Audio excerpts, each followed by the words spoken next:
All right, joining me now, North Dakota Senator Kevin Cramer. Kevin Cramer, you see, to quote you, you can't see any reason not to support Pete Hegseth for defense secretary. That's a bit of a change in your thinking. Can you tell us why? Because it's very important. It's a leadership position you're taking. Well, it's an important position for me and for my constituents, for sure. And to the degree it's a leadership position, we'll see if others follow. But I think it's important, Larry, for the Senate to maintain its constitutional right to advise and consent. And I think it's really important that we don't make knee-jerk decisions, particularly when we have somebody like Pete Hegseth that is new to a lot of us.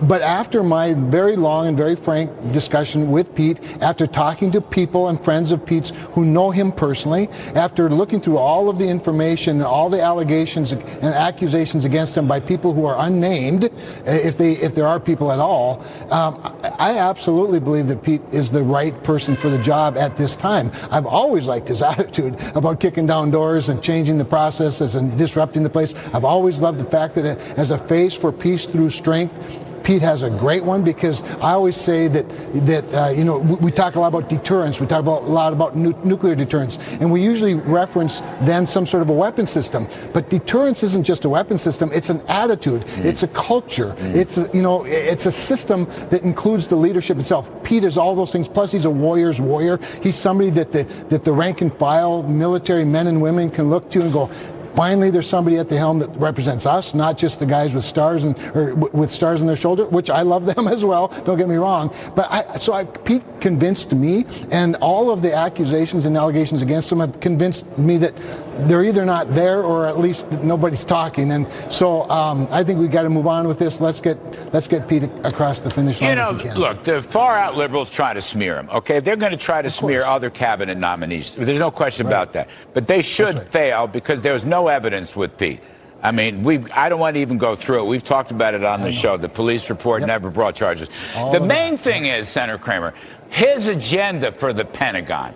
Give me a minute on that, because that's the most important thing. He's going to bring new life to the Pentagon, to the Defense Department, to warriors, as he has put it, and as you just put it. America needs peace through strength, as Mr. Trump has put it. What do you hear from his agenda? Well, one of the things that he talked a lot about with me, and it really resonated with me, and that is the processes of things like even acquisition, research and development. Why do we spend years researching something when you can turn to Silicon Valley and there are probably 3 or 4 or 5 or maybe 10 entrepreneurs that already have an idea using things like AI and new technologies? But we're caught in this long traditional rut of making simple things hard. He wants to get to making hard things simple, with integrity, with dignity. But that was the thing that resonated as much as anything, Larry, is the process that moves things along quicker. Listen, we have to move at the speed of China. We do not move at the speed of China if we're going to keep up and catch up and get ahead again. We're going to have to spend some money. I mean, I'm sure there's money to be cut, and hopefully there's all that DEI, CRT money that'll be cut right out.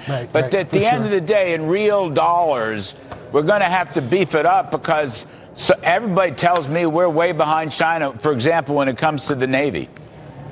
Well, the Navy, space, the Air Force, I think, in my view, is becoming more and more important. And just remember, it's the Army, it's the Marines, the people on the ground that rely on all these other assets around, and these are high, expensive assets. But, Larry, that means a better relationship with our allies, a stronger relationship against our adversaries. People have to believe when we tell them we're the strongest place on earth, and if you screw up, we're going to get you. We have a lot of things that we can change, but on the spending side, that is a big part of it. And there's probably savings within that bureaucracy that could be used for more productive, lethal uses. Yes. For sure. Senator Kevin Cramer, thank you, sir. We appreciate it very much. Talk soon. All right, folks, switching gears. Joining me now, David Malpass, former president of the World Bank, Undersecretary of the Treasury, E.J. Antoni, economist.